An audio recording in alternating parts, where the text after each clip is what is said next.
dumadi bukane kang wiworo. Di dalam kamarnya, Pangeran Peki tak juga dapat memejamkan mata. Berbagai bayang-bayang berseliweran dalam pikirannya. Dia terus memikirkan tugas mencari sosok pengganti sebagai calon istri bagi Amangkurat Agung agar hidupnya tidak semakin merana. Ingatannya kemudian tertuju pada Raden Mas Tejoningrat, cucu tercinta yang sudah lebih dari setahun berada di medan peperangan. Berharap-harap cemas dengan keselamatannya, juga membayangkan Trunojoyo yang sedang bertempur melawan pasukan Mataram yang ditugaskan untuk menumpasnya. Tiba-tiba saja angannya mengembara pada peristiwa masa lalu, sebuah masa ketika dirinya masih berusia muda, ketika sebagian hidupnya masih dihabiskan di tempat kelahirannya di Surabaya. Teringat pula saat pertama kali dipertemukan dengan wanita yang kini sedang menemani tidur di sebelahnya. Saat itu adalah masa di mana Sultan Agung berkuasa sebagai Raja Mataram yang sangat disegani. Pada awalnya dia sadar bahwa dipertemukannya dirinya dengan adik perempuan Sultan Agung itu merupakan alat kepentingan kekuasaan Sultan Agung selaku Raja Mataram. Namun rupanya jodoh pun berperan dalam keadaan saat itu. Begitu melihat sosok adik Sultan Agung, Pangeran Peki jatuh cinta pada pandangan pertama. Demikian juga yang dirasakan oleh Raden Ayu Pandansari. Maka keduanya pun menyatakan rasa cinta dan sepakat untuk menyatukan diri sebagai pasangan suami istri. Pernikahan itulah yang diharapkan oleh Sultan Agung. Rupanya Raja Mataram itu sedang berniat menundukkan Giri Kedaton setelah Surabaya dapat ditundukkannya. Tak bisa dipungkiri bahwa pada saat itu Giri Kedaton sedang mengalami puncak kejayaannya, terutama dalam pengaruh ajaran keagamaan yang dianut sebagian besar kaula pesisir Brangwetan. Saat itu Giri tidak hanya sekedar sekolah agama, melainkan juga sebagai pusat kekuatan. Kaula Giri dan sekitarnya menganggap keturunan Giri adalah orang suci yang sangat dihormati dan dijunjung tinggi. Bahkan dalam keadaan tersebut, pemimpin Giri Kedaton menjadi pengukuh kekuasaan bagi penguasa tanah Jawa. Meskipun keadaan tersebut pernah berubah ketika tahta Mataram diperintah oleh Sultan Agung. Selain pengaruh dari gurunya Kiai Jalasutra atau Raden Panggung yang juga anak Prabu Kertabumi, tapi lain ibu dengan Raden Patah Sultan Demak Bintara yang pertama. Silsilah itulah yang menyebabkan Giri Kedaton sangat dihormati oleh kaula Brangwetan. Hal itulah yang membuat Sultan Agung merasa bahwa keberadaan Giri Kedaton yang mempunyai wilayah perdikan menjadikan kekuasaan Mataram tidak mutlak atas tanah Jawa. Oleh karena itu, dia memutuskan untuk menundukkan Giri Kedaton. Jika tidak mau mengakui Sultan Agung sebagai penguasa tunggal di tanah Jawa, maka terpaksa akan diperangi.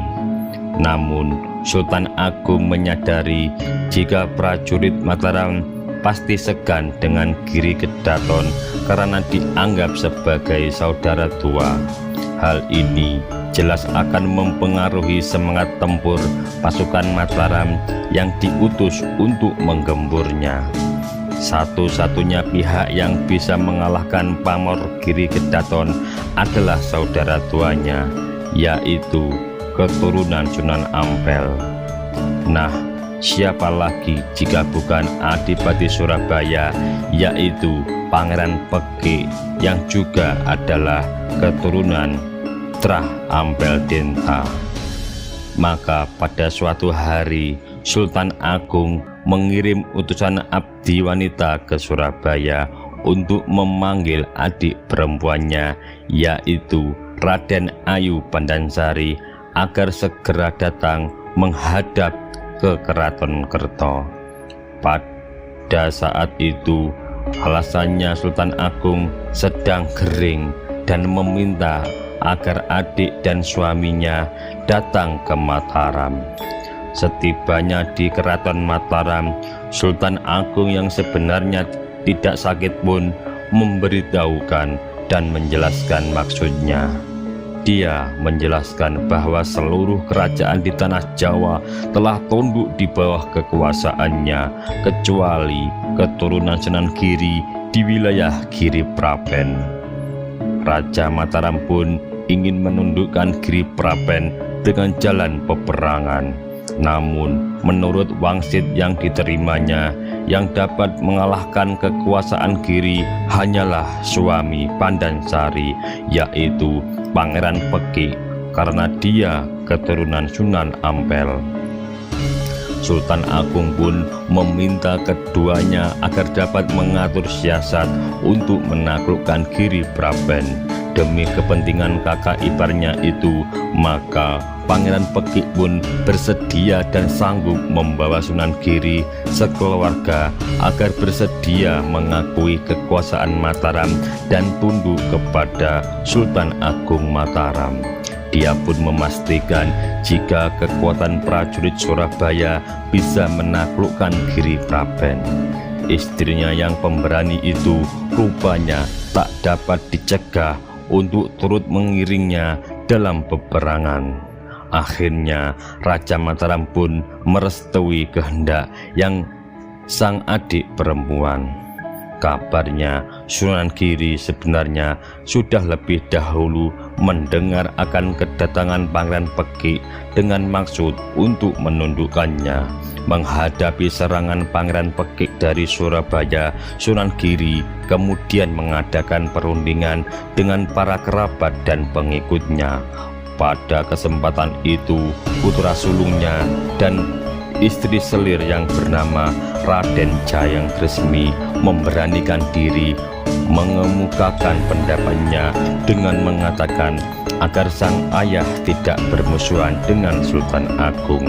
Anak muda itu menyarankan agar sang ayah tunduk kepada Sultan Agung yang menurut kabar bersifat bijaksana, sabar dan susila. Pada awalnya Sunan Giri menolak sarannya sang anak yang dianggap pengecut. Sunan Giri tak mau mendengarkan kata-katanya sehingga Raden Jayang Resmi mundur dari balai perundingan dengan sedih, bahkan menangis. Kemudian Sunan Giri membicarakan persoalannya dengan muridnya terdekatnya, yaitu seorang Cina yang telah diberi nama Indrasena setelah bersedia masuk Islam. Kabarnya pula Raden Indrasena adalah keturunan ningrat dari negara Cina dan datang berguru ke Giri dengan 200 orang pengikutnya yang ahli perang dan gagah berani.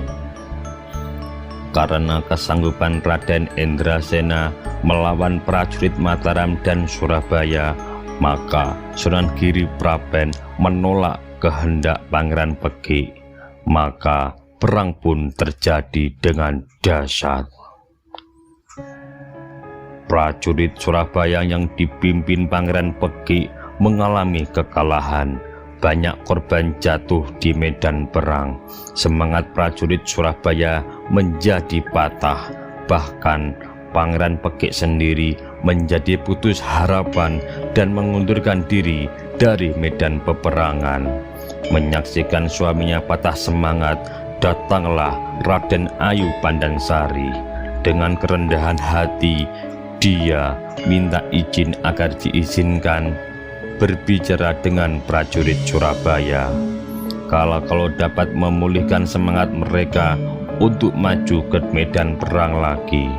Mendengar permohonan istrinya itu, Pangeran Peki terkejut, tetapi bercampur gembira bukan kepala.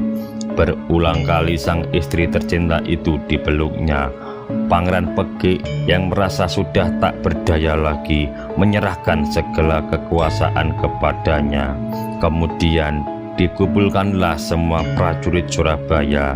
Selanjutnya adik Sultan Agung itu berteriak lantang dan begitu berwibawa.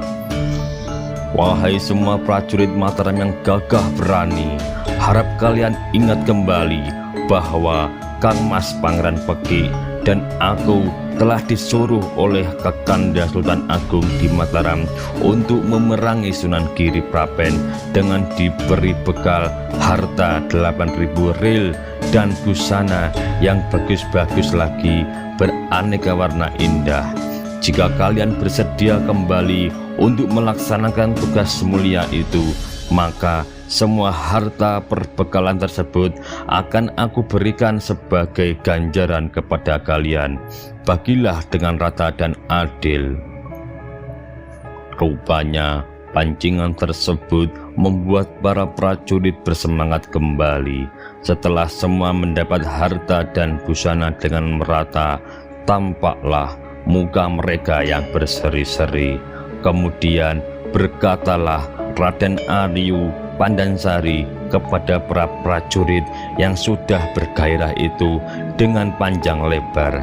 Suaranya begitu berwibawa dan membuat kagum serta rasa hormat bagi siapa saja yang mendengarnya.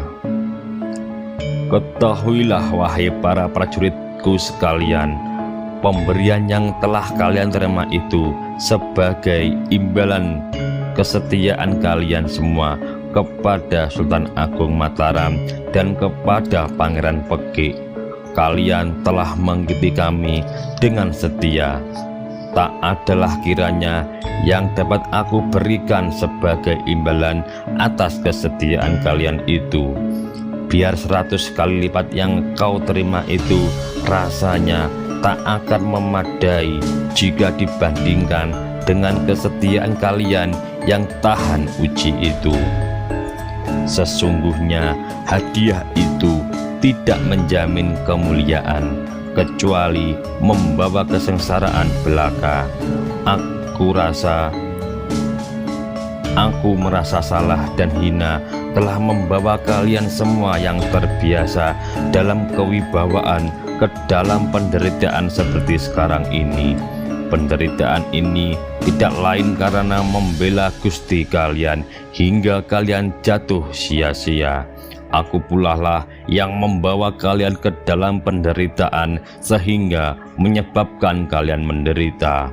Padahal jika kalian tidak aku bawa dalam peperangan ini, tentu saja saat ini kalian sedang bersenang-senang berkumpul bersama anak istri, mengikuti kami berperang, akhirnya membawa kalian pada malapetaka. Maka sesungguhnya aku dan Kang Mas Pangeran Peki yang bersalah. Kalian telah membuktikan kesungguhan dalam berperang melawan prajurit Cina mualaf dari Giri Kedaton itu. Tak aku sangka-sangka ternyata para prajurit Cina itu adalah para pendekar yang pandai berolah perang. Mereka adalah ahli silat yang begitu tangguh, gagah berani, memiliki semangat tempur yang melebihi semangat prajurit Surabaya. Barangkali sudah menjadi kehendak Allah bahwa prajurit Surabaya sekarang berbeda dengan yang dahulu. Aku dengar dulu pasukan Surabaya itu terkenal gagah berani dan pilih tanding. Mereka tak pernah mengenal mundur bagaikan banteng tanah Jawa. Namun barangkali hanya demikianlah cerita di masa lalu. Sekarang rupanya prajurit Surabaya telah meninggalkan sifat-sifat seperti yang dahulu itu. Kiranya seperti sekarang inilah yang baik bagi kita semua. Tak usah lagi kalian khawatirkan agar mati terkena senjata tajam pasukan Cina dan Giri yang lincah-lincah itu. Meskipun malu, kalian dapat hidup makmur, tak akan terpengaruh oleh omongan buruk, asalkan tetap aman dan berkecukupan. Marilah kita bubar dan kembali ke Surabaya. Maafkanlah kami dan pulanglah ke rumah kalian masing-masing. Anggaplah pemberian dari kami yang telah kalian terima itu untuk keperluan di jalan, dan berikanlah kepada anak istri kalian. Kami berdua akan pulang ke Mataram, memasrahkan hidup dan mati kepada Sultan Agung Mataram. Dengan menanggung malu, kami akan mengabarkan bahwa kami telah kalah perang melawan Sunan Giri yang sudah pikun itu, karena dia dibantu oleh prajurit Cina yang datang ke Pulau Jawa ini. Meskipun sebenarnya senjata yang mereka gunakan hanya biasa-biasa saja, dan santri-santri pengikutnya hanya pandai memukul rebana, tetapi keberaniannya begitu hebat, gagah dan tangguh, sehingga banyak darah prajurit Surabaya tertumpah dan banyak pula yang mati di medan perang.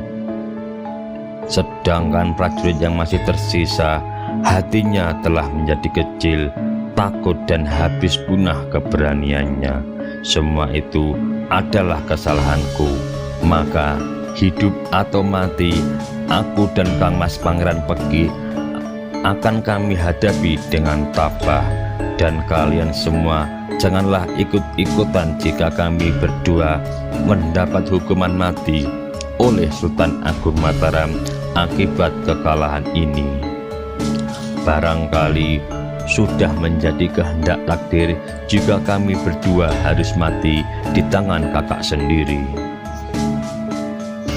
Sungguh luar biasa tutur kata Raden Ayu Bandansari yang panjang dan berwibawa itu justru membuat semangat perang pasukan Surabaya bangkit kembali. Mereka tak rela jika pemimpinnya harus mati dengan cara pengecut begitu. Rupanya pancingan Raden Ayu Bandansari berhasil. Dia mampu mengobarkan semangat perjuangan pasukan yang tadinya telah patah.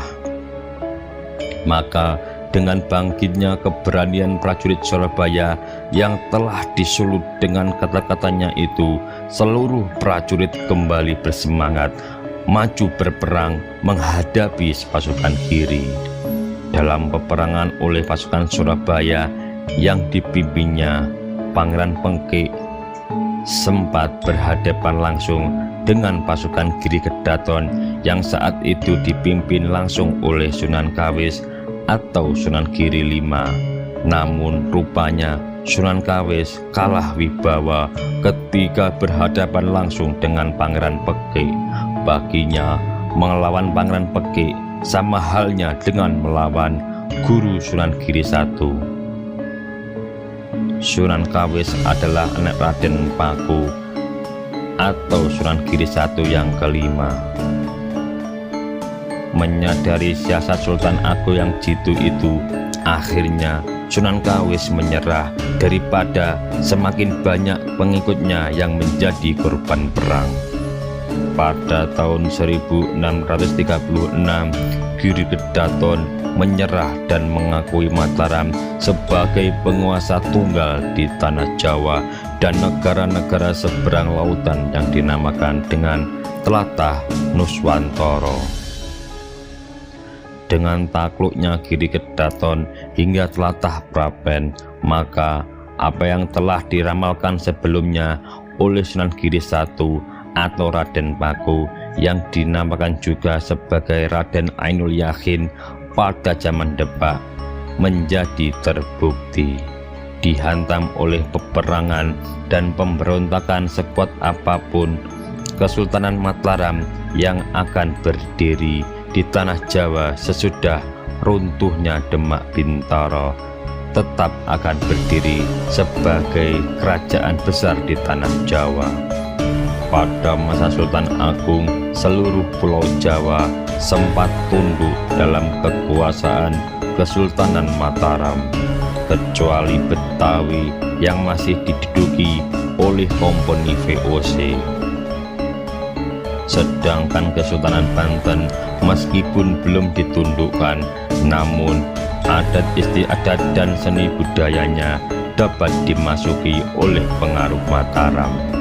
Ingatan Pangeran Pekik semakin menerawang jauh pada masa sebelum penyerangannya ke Giri Prapen. Dia teringat saat Sultan Agung memerintahkan pasukan perangnya untuk menyerbu benteng Kompeni VOC di Betawi. Penyerangan pertama mengalami kegagalan hingga dia mengulanginya. Perangnya melawan Kompeni VOC dengan cara mengepung benteng kota Betawi, tempat bermukim para kompeni itu. Siasat yang dilakukan adalah dengan cara membendung Kali Ciliwung yang mengakibatkan seluruh air minum di dalam benteng Batavia itu tercemar oleh penyakit kolera. Bahkan Jan Peterson John, Gubernur Jenderal Kompeni VOC pun meninggal terserang penyakit kolera. Dengan matinya sang pemimpin kompeni itu, Sultan Agung pun menghentikan pengepungan kota Betawi. Keberhasilan dalam mengepung benteng Kompeni VOC tersebut rupanya diilhami dari pengepungan Surabaya. Pada masa sebelumnya, Sultan Agung menganggap bahwa Surabaya adalah daerah Brangwetan yang sulit ditaklukkan karena kekuatan angkatan perangnya. Pada saat itu, Surabaya diperintah oleh Pangeran Jayalengkara. Dia adalah ayah dari Pangeran Pekik sendiri. Keraton Surabaya dikelilingi oleh tembok yang tinggi sehingga sulit ditembus oleh pasukan musuh. Rupanya Sultan Agung mengincar Surabaya sebagai daerah taklukan karena wilayah tersebut memiliki dua keuntungan sangat besar bagi kepentingan Mataram. Sultan Agung menganggap bahwa Surabaya dekat dengan laut dan kotanya di tepi sungai Kalimas yang besar sebagai pelabuhan tempat singgah kapal-kapal para pedagang dari negara-negara manca di seberang lautan. Sehingga kota Surabaya dipandang sebagai daerah yang sangat strategis. Sultan Agung pun kemudian memerintahkan pasukannya untuk melakukan serangkaian penyerbuan ke Surabaya dimulai pada tahun 1620 hingga 5 tahun sesudahnya, yaitu dengan melakukan gangguan terhadap hasil panen di wilayah sekitar Surabaya. Namun, kota Surabaya sangat sulit ditaklukkan karena pasukannya yang gagah berani. Dikarenakan penyerangan secara langsung selalu menemui kegagalan, maka Sultan Agung melakukan siasat yang lain.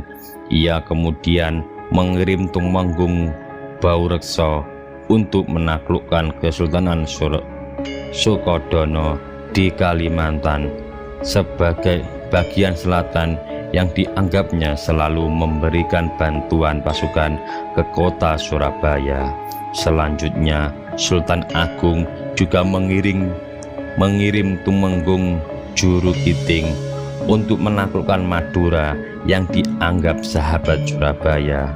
Setelah Madura takluk, Sultan Agung kemudian mengangkat Raden Praseno sebagai Pangeran Cakarningrat dan diberi kekuasaan memimpin Pulau Madura. Setelah melemahkan sahabat-sahabat kerajaan Surabaya, maka di awal tahun 1625 dimulailah penyerbuan besar-besaran. Tetapi Pangeran Peki dengan gagah berani mempertahankan kota dan memukul mundur pasukan Mataram hingga ke Wirosobo dan Mojo Agung. Kekalahan Mataram oleh pasukan Surabaya yang dipimpin oleh Pangeran Peki itulah yang membuat pasukan Mataram membuat siasat perang dengan jalan membendung anak-anak Kali Brantas yang mengalir ke Kalimas.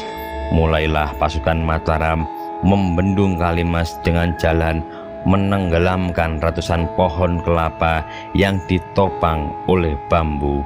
Kemudian di setiap pohon kelapa diberi bangkai tikus, kucing, dan anjing. Akibatnya beberapa minggu kemudian kota Surabaya mulai kekurangan air, dan sedikit air yang mengalir ke kota telah tercemar oleh bakteri sehingga banyak prajurit dan penduduk Surabaya terkena wabah. Melihat kaula Surabaya yang banyak menderita, memaksa Pangeran Jayalengkara berpikir keras demi perhatiannya kepada kaulanya sendiri. Malam itu juga dengan diiring para pembantu setianya, Pangeran Jayalengkara berangkat menuju Wirosobo untuk menemui Senopati Mataram. Saat itu yang menjadi senopati adalah Tumenggung Mangunoneng, Adipati Pemalang yang masih memiliki darah Pajang. Dalam pertemuan tersebut, Pangeran Jayalengkara meminta agar bendungan segera dibongkar karena banyak kaula yang tidak berdosa menjadi korban. Namun berkat kepandaian bicara Tumenggung Mangunoneng, maka penguasa Surabaya itu pun akhirnya sepakat menyerah dan setuju untuk takluk terhadap Mataram. Beberapa waktu kemudian Sultan Agung mengangkat Adipati Sepanjang untuk memimpin Kadipaten Surabaya sebagai daerah di bawah kekuasaan Mataram. Selanjutnya Pangeran Pekik pun untuk beberapa waktu diasingkan ke daerah Ampel Denta, hingga kelak kemudian hari demi kepentingan hubungan antara Surabaya dan Mataram menjadi lebih kuat, Pangeran Pekik pun diangkat sebagai menantu oleh Sultan Agung dengan dinikahkan dengan adiknya.